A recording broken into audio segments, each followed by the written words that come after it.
Hola, buenas tardes, Pilar.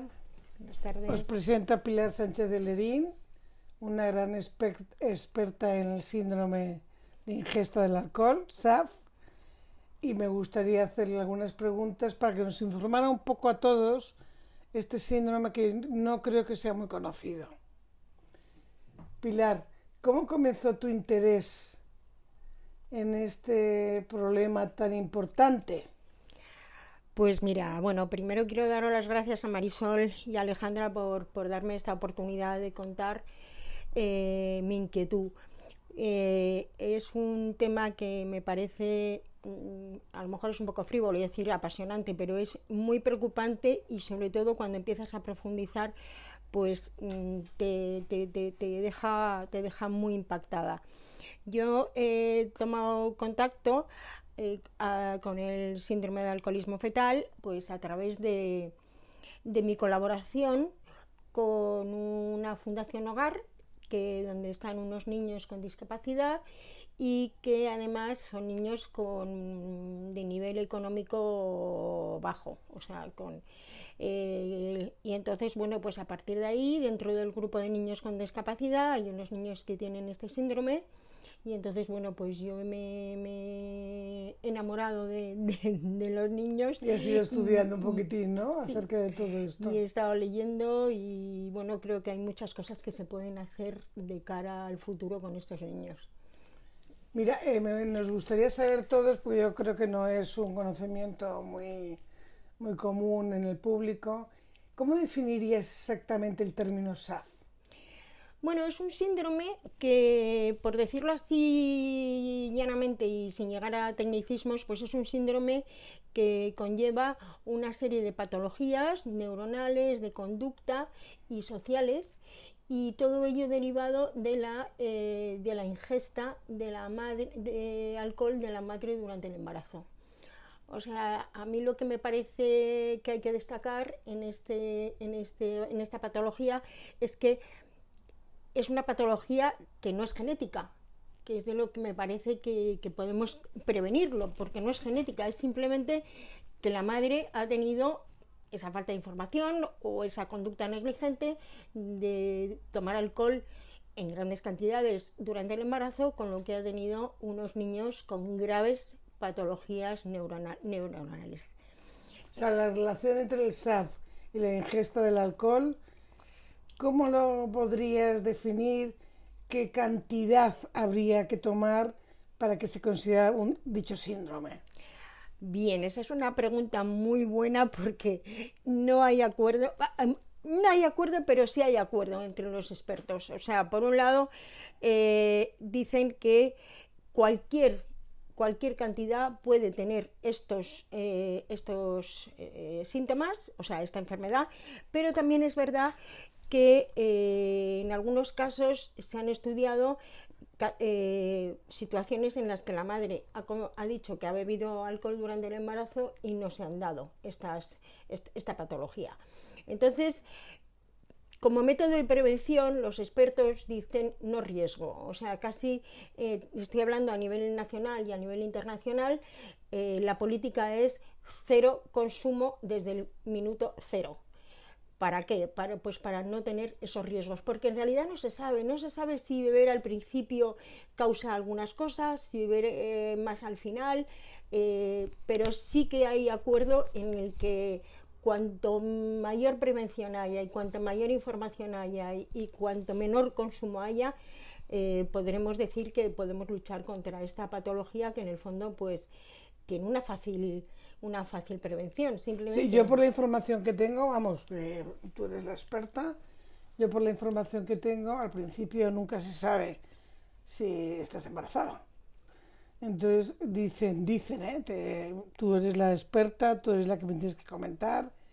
Eh, Dicen que a lo mejor a partir del cuarto mes es cuando más afecta al feto. Bueno, si tenemos que ceñirnos a las opiniones, como por ejemplo, estoy siguiendo a un neurólogo brillante que tenemos en el Hospital Ruber Internacional, que se llama Oriol Franch, pues él es partidario de cero, cero consumo y ha visto muchos casos y es partidario de cero consumo, e incluso piensa que si hay un consumo en los primeros meses hay un tipo de lesión, y si hay un consumo en los últimos meses hay otro tipo de lesión. En la primera parte serían unas lesiones más neurológicas, en la última parte serían las que tienen más que ver con la adaptación social, con las conductas. Entonces, si leemos cosas de fuera de España, que hay mucho, y si nos atenemos a los líderes de opinión que hay en España, tendríamos que decir que cero, ¿no? y que las campañas... Hombre, eso desde luego sería lo más sano y lo más positivo, no te quepa la menor duda, estoy convencida. Lo que pasa es que para ser un poco positivo y para ser un poco realista, muy bien dicho, Pilar, un poco realista, yo creo que muchas mujeres hasta el tercer mes no se enteran de que están embarazadas y han consumido, no te digo de una forma excesiva, pero a lo mejor de una forma esporádica y no tiene por qué dañar al feto, ¿no? ¿No crees? En esos casos sí que es verdad que lo que los expertos piden es que se informe. O sea, que digan, oye, yo no sabía que estaba embarazada, pues me he tomado unas copitas de vino o me he tomado una copa de alcohol.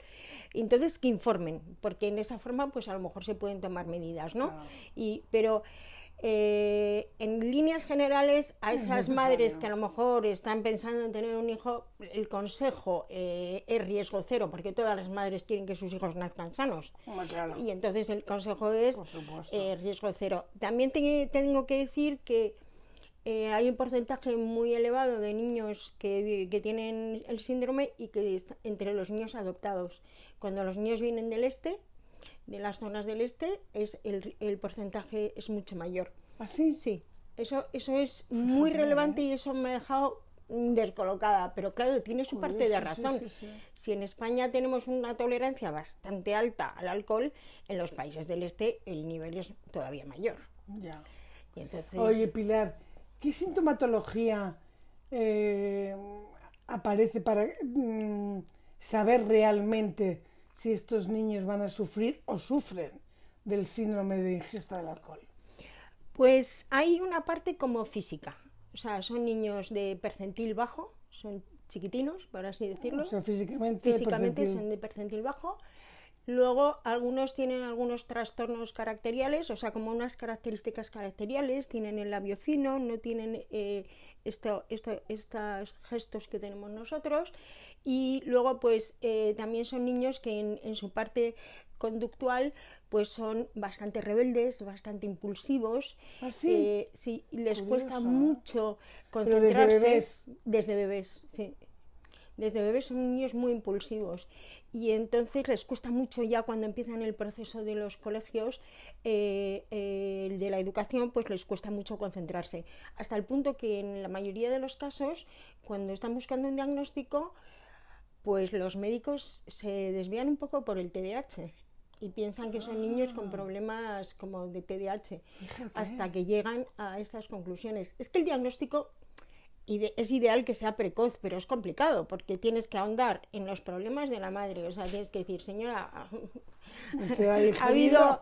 Claro, eso ya es entrar en un problema familiar. Claro.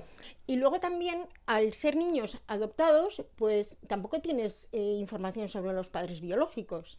Adoptados en un porcentaje alto, no todos, hay no muchos todos, niños que son hay muchos nuestros, hijos naturales. sí, naturales, biológicos. Entonces el diagnóstico es ideal que sea precoz, porque sí que es verdad que ahora con las nuevas posibilidades terapéuticas, pues sí que puedes sacar más partido de estos niños. Hace unos años que había menos información, había menos formación, pues la situación era más grave. Ahora sigue siendo grave, pero sí que es verdad que los niños, yo los veo en el centro que van mejorando, y yo el tiempo que llevo con ellos veo una mejora en su conducta. O sea que tú, el pronóstico, ¿cómo lo ves tú? El pronóstico de estos niños a corto y largo plazo, ¿tú pues, cómo lo definirías o cómo lo verías? Yo quiero ser optimista, sí, porque creo que los niños que yo conozco más